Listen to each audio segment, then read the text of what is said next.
그리스도인이 실패하는 이유라는 제목으로 함께 여러분들과 말씀을 나누려고 합니다. 예수님께서는 모든 그리스도인과 함께 하십니다.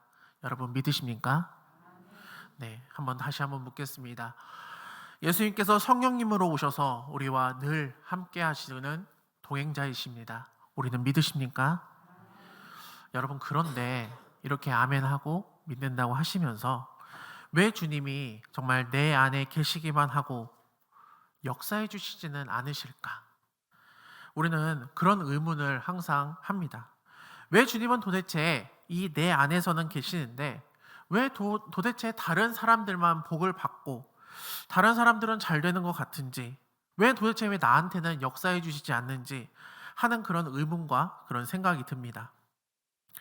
잘 되고 복을 받는데 왜 도대체 나에게 역사해 주지 않으실까요?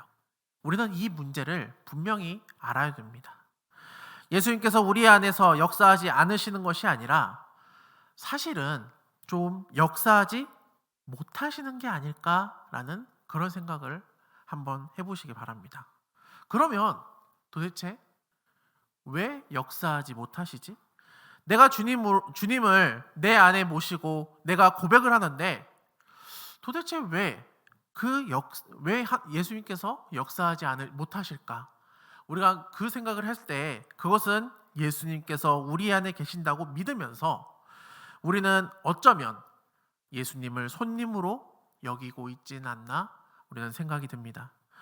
여러분, 우리는 진정으로 예수님을 나의 주, 나의 하나님으로, 나의 아빠, 아버지로 고백하고 있으십니까? 그런데 왜 힘들고 정말 어렵고 고통이 다가오면 왜 다른 곳에 시선이 갈까요? 왜 다른 곳으로 세상으로 향하고 왜 세상의 방법에 빠질까요?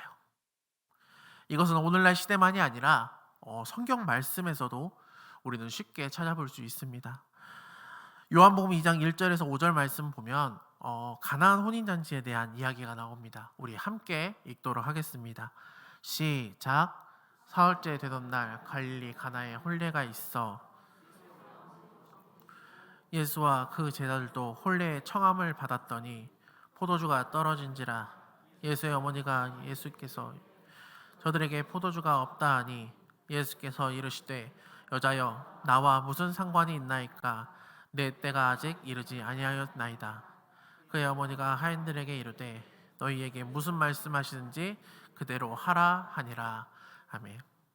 여러분, 예수님은 그 가나의 그 혼인 잔치, 그 잔치집에 계셨습니다. 그리고 그 혼례에 청함을 받았습니다. 한마디로 그 초대를 받은 거죠. 근데 결과적으로는 아무것도 하지 않으셨습니다. 포도주가 떨어졌잖아요. 그런데 예수님은 이렇게 얘기하십니다. 여자여, 나와 무슨 상관이 있나이까? 라고 말씀하십니다. 여러분, 주님께서 우리에게 이런 말씀을 하시면 여러분 어떠실 것 같습니까? 내가 주님께 요청을 합니다. 주님께 기도하고 주님께 바라는 것을 얘기합니다. 그런데 이사가 너랑 무슨 상관이 있니?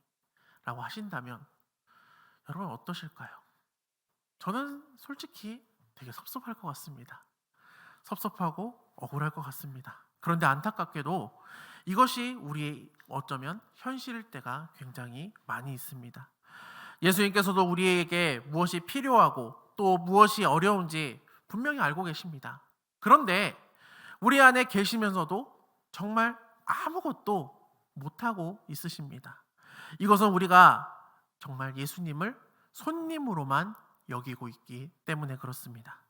우리는 예수님을 주님으로 고백을 합니다. 문제는 예수님께서 정말 우리의 삶의 주인 되시냐는 겁니다. 많은 그리스도인들이 예수님을 주인이라고 고백하면서 정말 실제로는 자기 마음대로 살아가고 있습니다. 일상생활은 물론이에요. 성경 읽는 것도 물론이고 기도하는 것도 전도하는 것도 봉사하는 이 모든 것 하나하나까지 한 번도 주님의 주인 되신 적이 없습니다. 그렇기 때문에 어쩌면 우리 안에 계신 예수님께서 역사하고 싶으셔도 역사하지 않나라는 생각이 듭니다. 여러분, 예수님께서 진정으로 우리의 주님이 되셔야지 분명한 역사가 일어날 줄 믿습니다. 가나안 혼인잔치집에서 정말 물이 포도주로 바뀌는 그 기적은 예수님이 주인이 되셨기 때문에 가능했습니다. 그렇다면 왜 예수님이 우리의 삶에 이 주님이 되지 못합니까? 바로 이것은 우리의 자아 때문입니다. 우리의 자아가 예수님의 주님 되심을 가로막고 있는 것이기 때문에 그렇습니다. 사도 바울은 오늘 말씀에서 이렇게 고백을 합니다. 갈라디아서 2장 20절 말씀에 이렇게 말합니다. 우리 함께 읽겠습니다. 자막이 나오는데요. 성경 있으시죠? 우리 함께 읽겠습니다. 시작. 내가 그리스도와 함께 십자가에 못 박혔나니 그런즉 이제는 내가 사는 것이 아니요 오직 내 안에 그리스도께서 사시는 것이라. 이제 내가 육체 가운데 사는 것은 나를 사랑하사 나를 위하여 자기 자신을 버리신 하나님의 아들을 믿는 믿음으로 안에서 사는 것이라. 아멘. 이 말씀은 이것이 하나님의 은혜고 십자가의 복음의 영광입니다. 우리가 이렇게 고백할 수 있다는 것은 정말 놀라운 은혜인 줄 믿습니다. 하지만 많은 사람들은 오늘 본문 말씀에서처럼 내가 사는 것이 아닙니다, 내가 죽어야 됩니다 하는 그 고백, 그것을 굉장히 두려워합니다. 왜냐하면 죽는 것 자체가 굉장히 고통스럽기 때문에 그렇습니다. 예수를 믿으려면 정말 꼭 죽어야 되나? 꼭 살면서 믿으면 안 되나? 라는 생각을 합니다. 우리가 이렇게 반응하는 이유는 아직도 자아의 실상을 모르고 있기 때문에 그렇습니다. 자아의 실상을 알고 나면 내가 죽는 것이 곧 복음이라는 사실을 알기 때문에 그렇습니다. 사도 바울은 내가 그리스도와 함께 십자가에 못 박혔니? 라는 그 고백을 한 이유는 바울 자신이 얼마나 이 죄에 오염되어 있는가를 본인이 깨달았기 때문에 그렇습니다. 우리는 죄가 자신과의 별개인 것처럼 생각을 해요. 그래서 굉장히 따로라고 생각을 합니다.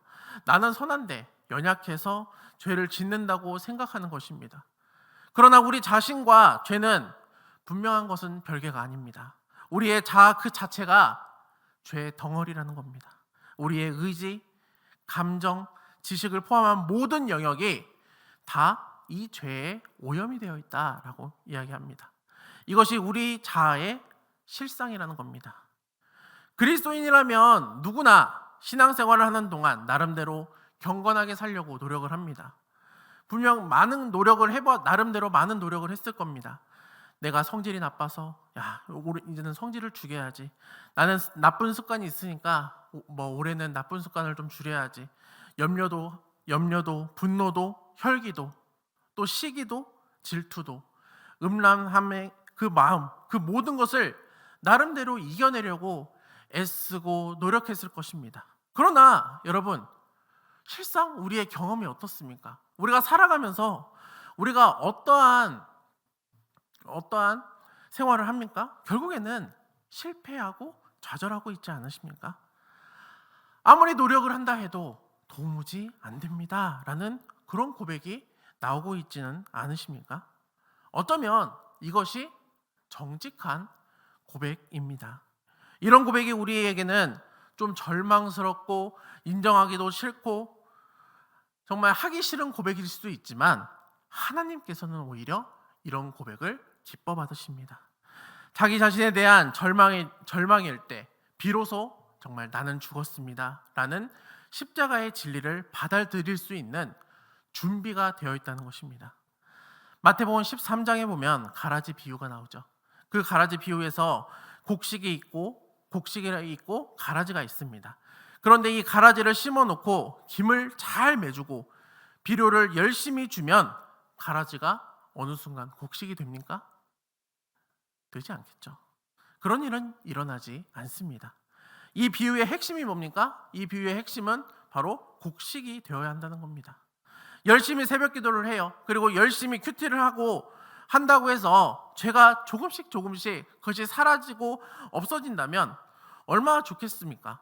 그러나 사람의 본성이라는 것이 그것이 달라지지 않는 것이 사실은 결론입니다. 아무리 애쓰고 노력해도 10년이 지나고 30년이 지난다고 할지라도 사실상 이 사람의 본성은 변하지 않습니다. 하나님의 방법은 고치는 것이 아닙니다. 바꾸는 것입니다. 바꾸는 것. 예수님의 십자가는 우리를 단순히 용서할 뿐만 아니라 우리가 죽고 다시 살게 하시려는 곧 거듭나게 하시는 것입니다. 로마서 6장 6절 말씀에 이렇게 말합니다. 우리 함께 읽겠습니다. 시작.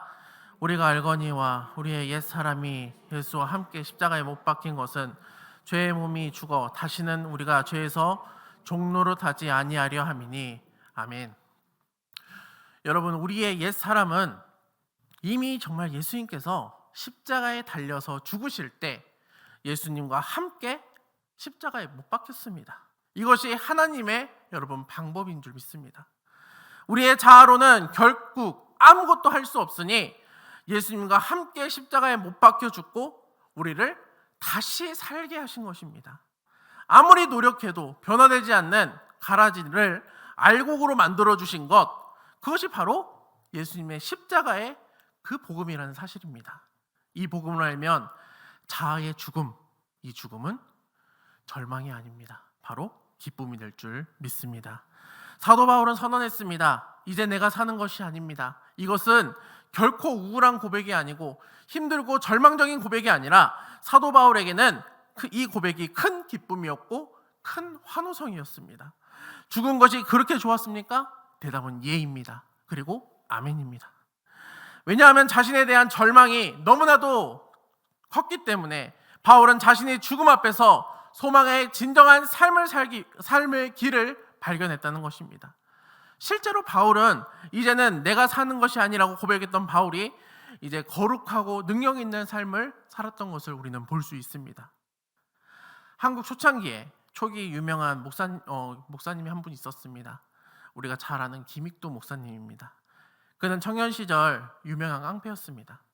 시장의 상인들이 오늘은 제발 그 김익도가 나타나지 않기를 간절히 원했습니다. 그래서 물을 떠다 놓고 제발 안 오기를 간절히 빌었습니다. 그 정도로 사람들에게 불안을 줬던 사람이 바로 김익두라는 사람입니다. 그런데 그 청년 깡패, 그 김익두가 예수님을 믿게 되었습니다. 그는 예수를 믿고 회개한 다음에 김익두가 죽었다라는 그 부고장을 이제 많은 사람들에게 돌렸다고 합니다. 깡패 김익두가 죽었다는 소식에 다른 사람들은 어떤 반응을 보입니까? 당연히 기쁨이고 환호성이었습니다.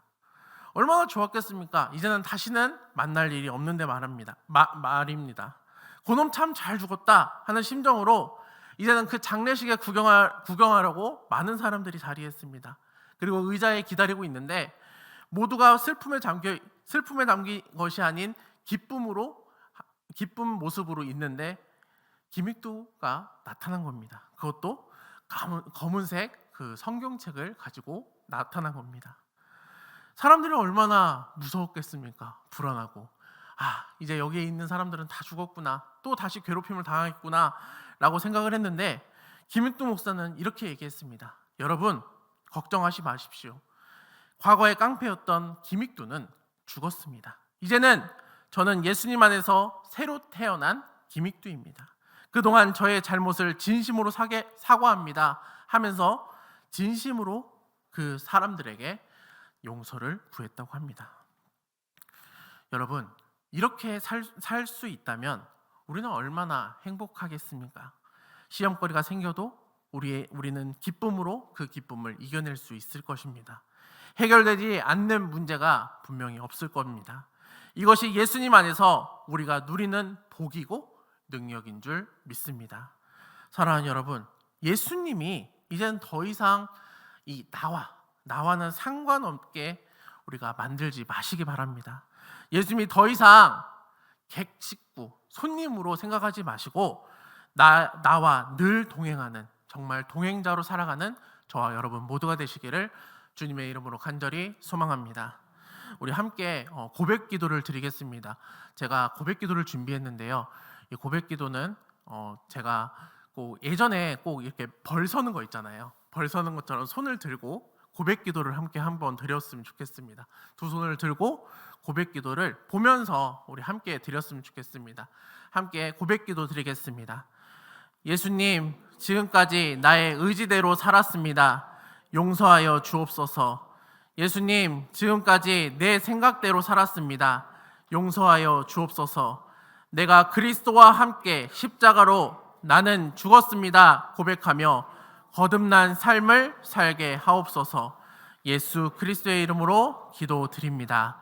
아멘.